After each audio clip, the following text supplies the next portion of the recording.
Yesterday I'm going to show you how to put your nozzle cover back in or change it. Mine got stolen and I had to replace it, both sides.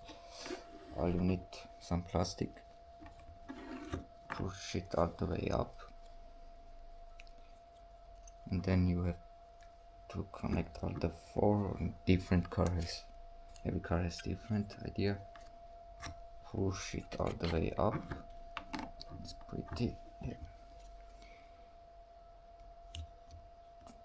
So you first of all connect the one side and then put the other in.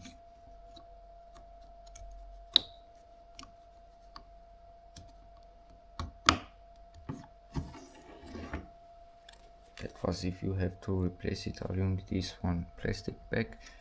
Push it up.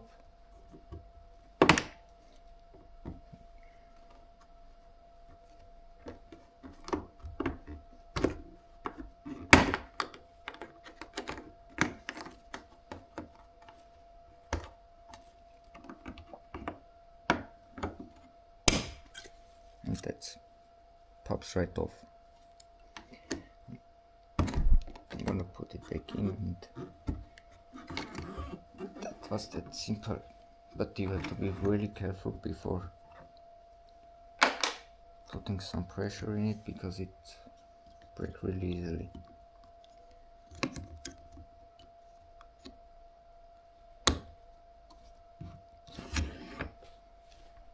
Thanks for watching. Like, comment, subscribe if you have any question. I'll be happy to answer it.